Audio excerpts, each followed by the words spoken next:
Adventers, hi, Merry Christmas, and welcome back to our channel. So today we are at final video of the series, day 25 of Advent of Code 2024, and I'm super excited to discuss the problem with you and with this wrap up this whole series.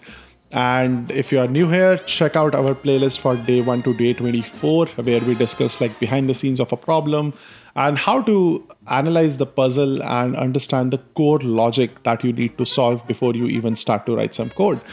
And I am Jatin Kumar Malik. I'm a principal engineer who is a huge fan of Advent of Code. And last year I did a whole blog post series on Medium, and this year I did YouTube. So let's get started. And before we start, if you look at my camera frame closely, it's not exactly a complete circle. And this has been a running joke from last 24 days, where I have been taking n-sided polygon, where n is equal to the number of day problem we are solving. And today's polygon, the 25-sided polygon, is called a pentacosagon. And yeah, believe me, you can pause the video and zoom into my camera frame here, and you will see that there are still some angles that are visible. But when you zoom out, it largely looks like a circle now. But yeah, with that, let's read the day 25 problem. I'm super excited and super pumped for this. And the problem today is called Code Chronicle. So out of ideas and time, the historians agree that they should just go back to check the chief historian's office one last time, just in case he went back there without you noticing. And if you don't know, basically from day one, we have been trying to find chief historian who has gone missing. And we have been on a whole adventure of multiple places to find him. But it seems like probably he has gone back to his own office. Let's see. When you get there, you are surprised to discover that the door to his office is locked. You can hear someone inside, but knocking yields no response. The lock on this floor are all fancy, expensive, virtual versions of 5-pin tumbler locks. And if you see this, 5-pin tumbler lock is, it's basically those type of locks where there is a barrel inside. And it's a very popular lock on your bike lock. I've also seen it in some old hotels and some old doors, where when you insert the key and when you turn, the whole barrel turns. And I think we can see below there is a design, and here it mentions like there are 5 pins.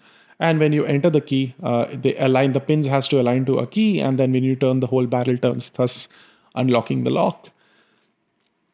So you contact North Pole Security to see if they can help open the door. Okay. Unfortunately, they have lost track of which locks are installed and which keys goes with them.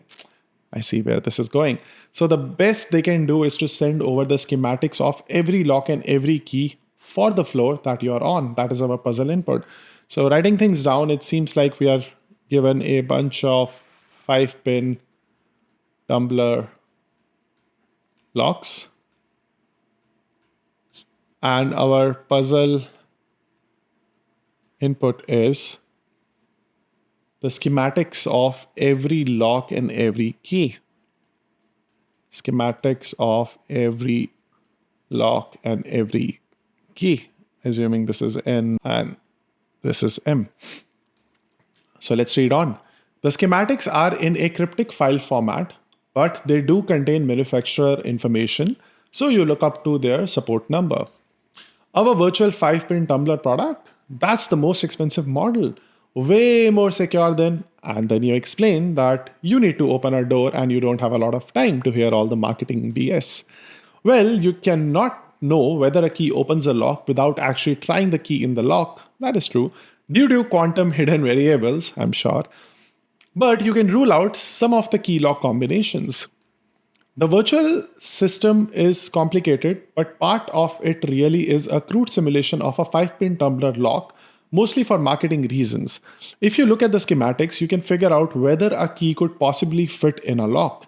And he transmits you some of the example schematics. So let me grab these schematics and put them here in our whiteboard so that we can iterate on top of them. So I've copied the schematics here. Let's read on.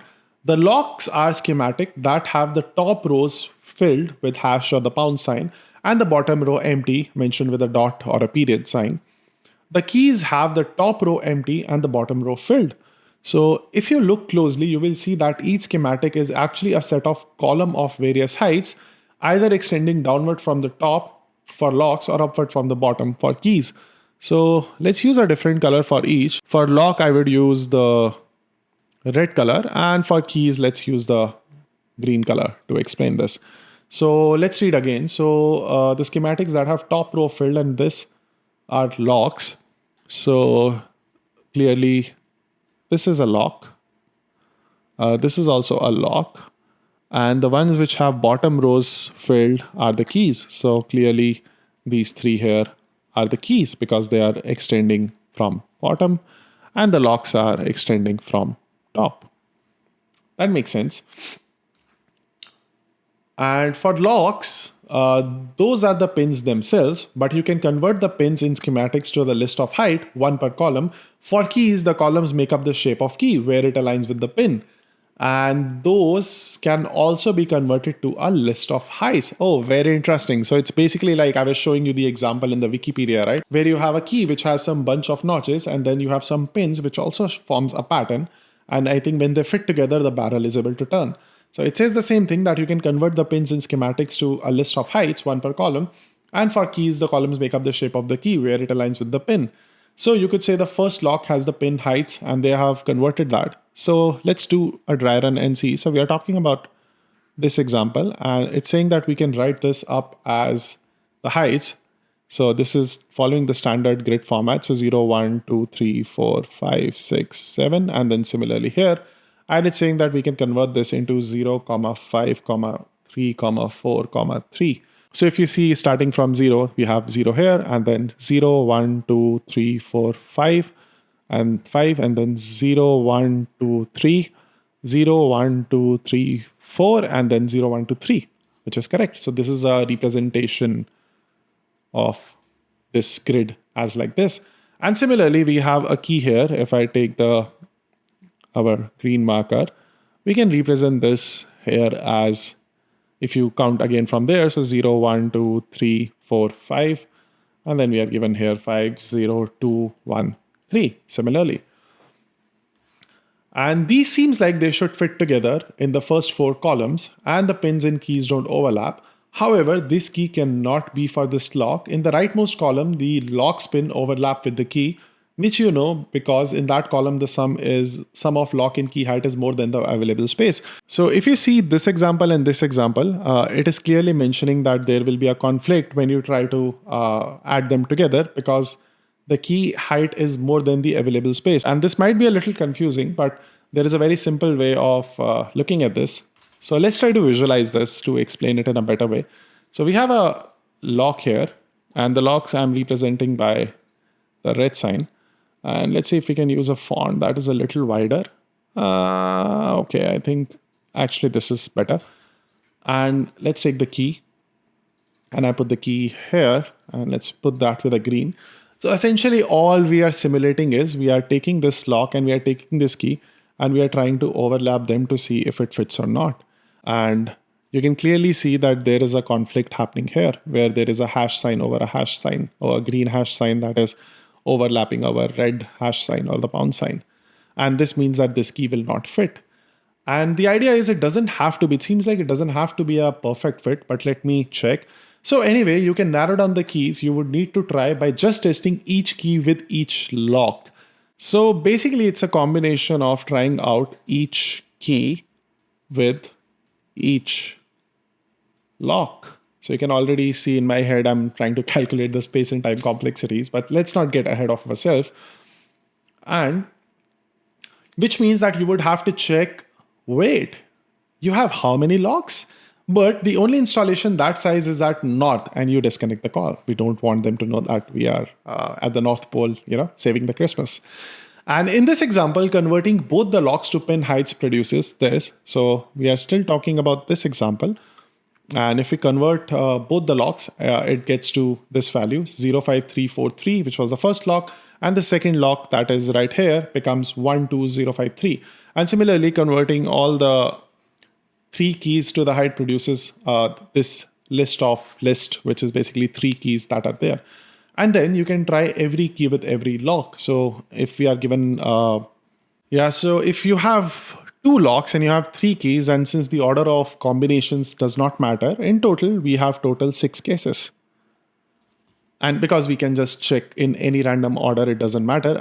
How I'm calculating is you pick one key, you check for two locks, you pick another, you check for two locks. So you have total 6 cases. And those cases are given to us here where we try to check. And we can see that there are overlap in these two examples. But in this example, all the columns fit. And then there is an overlap and then all the columns fit. So clearly, I think one edge case to note is that when you are trying a key comma lock combination, it just has to fit, but it doesn't have to be not perfectly fit. So when you overlap things like we did here, it doesn't have to make a complete grid with all the pounds together. There still can be some holes, but the idea is it should just not overlap. So a pound to pound overlap is not allowed. And what do we have to do then? So in this example, the number of unique lock key pairs that fit together without overlapping any column is 3. Okay, I see. So the answer for this one is 3 because we can check like there are 3 total combinations out of 6 that works together. So now analyze your lock and your key schematics. How many unique lock key pairs fit together without overlapping in any column? And we are given a huge puzzle input where we have a bunch of locks. And if I go down, we have a bunch of keys and they are all mixed up together. So we have to be very careful on how we parse our input because they are in a random order. And yeah, this question is fairly clear to me. It is a very interesting question where we have to try a bunch of combinations of lock and keys. But with that, I think it's a good time for you to pause here and think about how would you approach solving this problem. And are you able to find the logical sub-problem here hidden where you have to try all the combinations? And once you're able to find this way to do this, the program should be fairly simple to do. But still, if you want, once we come back, I will discuss some of the hints and some of my initial approach that how I am planning to approach this problem. First, solving it with hand and then converting that into logic. So I will see you in a bit. And yeah, if you're looking for hints, let's talk about them. I'll quickly make some space here. Write our hint using our trusty old orange marker. So like every other day, I think one of the first things that you have to understand is how would you represent the lock and key using a data structure. And you have to be very careful when you're parsing the input because as I showed you, like inputs is a mix of lock and key. And we have a very simple requirement where lock has hash signs coming from top and the key has hash signs coming from bottom. And that's a very naive way of saying it, but I'm sure you can just write it down logically. And once you're able to do that, I think a list of tuple for each lock and key could work well, but we have to find like multiple combinations. And then once you represent the lock and key, like you read them, you have to convert them into the list of, similar to how we are converting into the list of heights here. So probably a list of height for each lock and key would be good. And then you can store it as a list of list. So you can have 2 lists of list, one for the locks and one for the keys. And once you do that, the core logic of this problem is simple comparison. And this seems fairly trivial to me where I think we can just run 2 nested loops where all you need to do is you need to have basically a simple sum counter starting from 0. And then you have to try that for each key, for each lock is valid. Or something like that, like maybe a bool function. And if it is valid, then sum plus is equal to 1. This is actually a very simple problem. And this should take care of your finding the answer for you. I think one really interesting thing that I could find out that like you don't have to boggle into complex string manipulation at the beginning. You first need to just understand how you can efficiently extract this information. But here you have to be very careful in understanding that like for the cases here, I think looking at this example, we are taking the initial height as 0. But if you look at this, you can get confused where I got confused. Like if you count, this has a height of 0, 1, 2, 3, 4, 5, 6. And this also has a height of 6. And if you try to do 3 plus 3, it comes equal to 6, but there is a collision. And that's because there is a the actual length of this is 4, but we are calculating it as 3. So I think one simple advice is that you can just modify the height logic, because you are not doing anything with height. You just need to calculate if it fits or not. So instead of calculating the height, just like question is saying, you can also just calculate the height by doing a simple count of hash for both lock and for key. And in this case, that will then come to be 4, 4. And then you can see that 4 plus 4 should always be less than equal to 7. And if it is not the case, your is valid code will basically just return false. But that's just up to you. Or you can do like real software engineers, you can just handle this case where like whenever you do sum of two things, it should be less than, so your the height of index position of a key and index position of a lock should be always less than the sum of length of your list, which is basically your length of how how tall your lock and your key is. And that should be good enough. And yeah, I think that is it. I don't have really any other hint to share with you. And once we do that, we should have our answer. And see, there is no other optimization than I would suggest over these two nested loops, because we have to check combination of every lock with every key. And this is possibly the best possible way to do it, because this is an O(n) square complexity and you cannot get better than that here, unless you had some like heuristics or something, but they don't apply here. And yeah, with that, I'm going to go ahead, open my VS Code and write some code. And I think you should also do the same. And once we are back, we are going to retro about what did we do and if I change something. So all the best. And hey, welcome back. As you can see, we have found our first gold star for day 25. And now we are closer to finding the chief historian, hopefully, because this is the last day and last attempt. So not sure what we will find inside. But talking about my approach, I followed exactly this approach. And I was able to write this code in pretty much 10 minutes. It was a fairly simple code. The only gotcha here, as I mentioned, was finding the representation and then storing it as a matter of height. And then be very careful when you do the comparison. That was the only part where I think you can make mistakes, and there was that edge case. But other than that, it was fairly straightforward. And yeah, with that, I'm very excited to move to part 2, and let's see what is the final challenge for us for the day. Let's read that. Part 2. You and the historians crowd into the office, startling the chief historian awake. The historians all take turns looking confused until one asks where he has been for the last few months. Actually, last 25 days for us, but probably time runs differently in the Christmas land. And the chief historian says that I have been right here, working on this high priority request from Santa. I think the only time I even stepped away was about a month ago when I went to grab a cup of coffee. I don't know why I did this accent, but I just thought it would be funny. And just then the chief notices the time. Oh no, I'm going to be late. I must have fallen asleep trying to put the finishing touches on this chronicle Santa requested. But now I don't have enough time to go visit the last 50 places on my list and complete the chronicle before Santa leaves, he said. He needed it before tonight's sleigh launch. Okay. One of the historians hold up the list they have been using this whole time to keep a track of where they have been searching. Next to each place you all visited, they checked off that place with a star. Other historians hold up their own notes they took on the journey that we have been on. As the historians, how could they resist writing everything down while visiting all those historically significant places? Exactly what I will expect from all historians. The chief's eyes get wide. With all this, we might have just enough time to finish the chronicle. Santa said he wanted it wrapped up with a bow, so I will call down to the wrapping department and hey, could you bring it up to Santa? I will need to be in my seat to watch the sleigh launch by then. You nod, and the historians quickly work to collect their notes into final set of pages for the chronicle. And if you like, you can deliver the chronicle.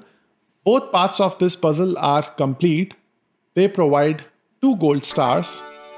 At this point, all that is left is due for you to admire your advent calendar. If you still want to see it, you can get your puzzle input. And if I deliver the chronicle, we have this beautiful, beautiful animation, and I think it says something. So let's expand this. I don't think we need our whiteboard now. And it says that using the notes from the places marked by all 50 stars, the historians finish the Chronicle, wrap it up, and give it to you so that you can bring it to Santa before the big sleigh launch. Santa is already in the sleigh making the final launch preparations when you arrive, and you try to hand him the Chronicle, but he doesn't take it. Ho ho ho, he laughs to himself. That gift isn't for me, but it's for you. And that Chronicle is a record of all the places you have been and people you have helped over the last decade, because this is the 10th year of Advent of Code. Thank you for everything. With that, Santa takes off in his sleigh to deliver the rest of this year's present. Also, there is a new design in the shop if you are interested, and if you don't see it, give it a few minutes. Oh, so there are some items in the shop, I think. Perfect. So there is the 10th year anniversary merch, I think, that you can order. That is so cool. And congratulations, you have finished every puzzle in Advent of Code 2024, and I hope you had as much fun solving them as I had making them for you. And I think this is from Eric, who is the founder of AOC, and what a beautiful puzzle. And for this moment, I had something prepared. So I got this cap, and especially for this occasion, so that I can celebrate this in style. I don't know if my headphones will fit on top. They do. I can hear myself speaking. So yeah, I think with that, let's go and check our calendar.